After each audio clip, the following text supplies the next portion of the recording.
We don't know why we're here. We don't know why we exist.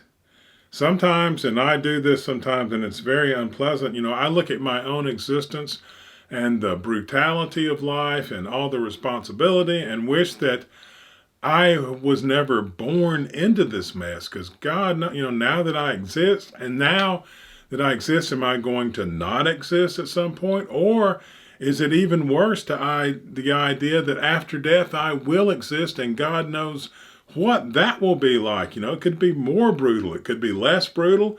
We don't know why we're here or why we exist. That is part of the whole deal.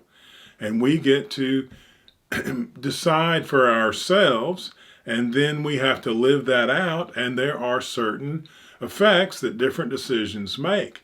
And the closer you get to the truth of reality, that's why we talk about reality all the time, the better things work. If you think that you can walk out in front of a train, you're not going to make it very long. But if you learn the realities of physics and trains and you avoid that, that's going to really help you. And there are a million billion things like that in every day. And that's what all the past is about. That's what all the history and the literature and all that is a wonderful collection of, listen, here's how to avoid trains in life. Here are things that we have tried that didn't work.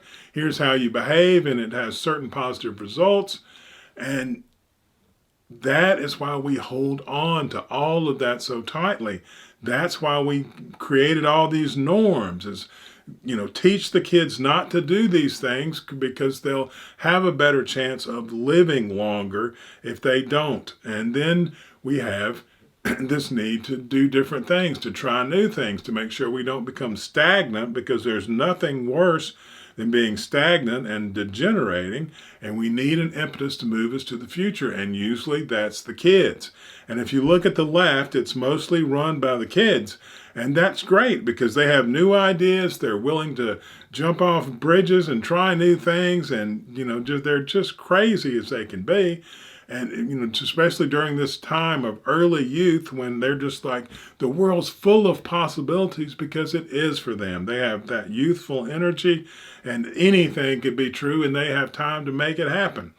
But what they don't have is an understanding of the world, an understanding of the brutality and the danger and the pain that is inherent in all of that literature and all of the books that we keep.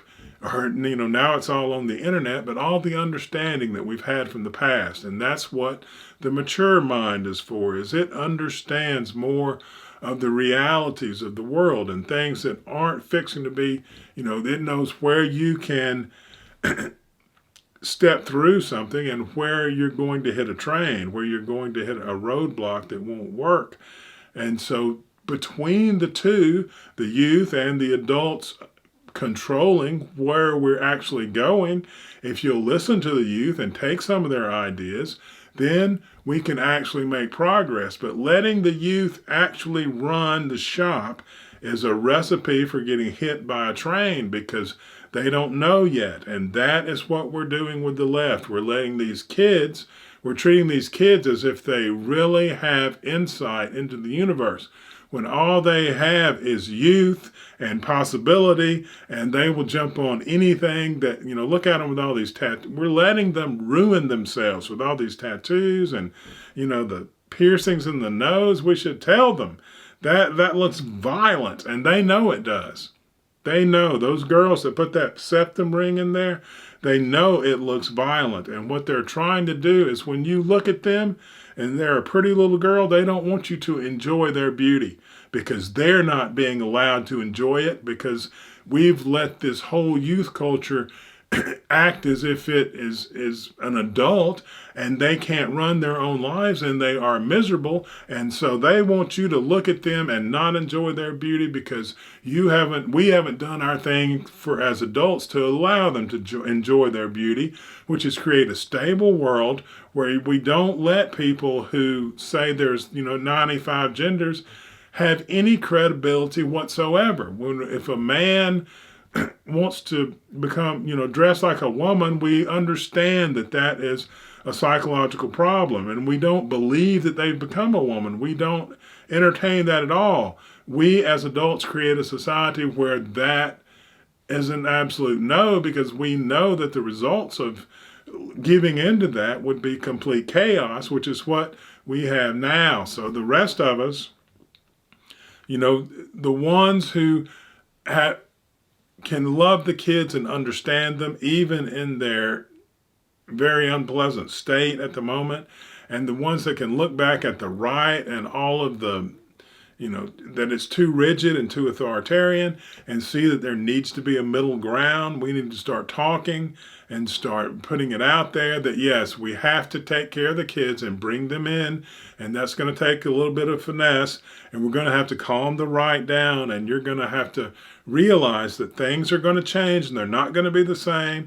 No, they're not going to change as radically as the kids want, because that is just a recipe for destruction. But some of the things that you're talking about would be good to look at, but it's going to require, we have to look at the races and decide what in the world are we going to do, because everybody's here now. And so we're going to have to figure out how to create a shared culture, and it's going to be a lot of hard work. And, what's going to happen to the university now that everything can be learned online there, and it's going to be wonderful and exciting once we stop listening to kids who have no grounding in reality, who can really put the kind of dedication to it that is necessary to do serious study. They can do the serious study, but they need the adults to tell them to sit down and read the book or read the internet or do whatever, and really develop, okay, what are cultures? How can cultures come together? What are the different aspects of different cultures? Where does culture come from? Is it because a certain people have a certain DNA in a certain way and they create this type of culture? Or is it an arbitrary creation, and then that is what forms the type of people that they are? The element, how much can you adopt another person's culture? Are all aspects just easily transferred from one group?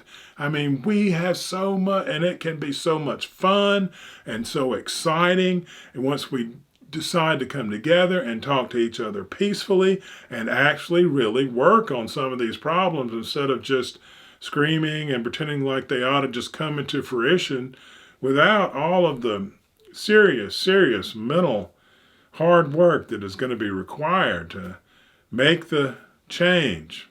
And change is coming.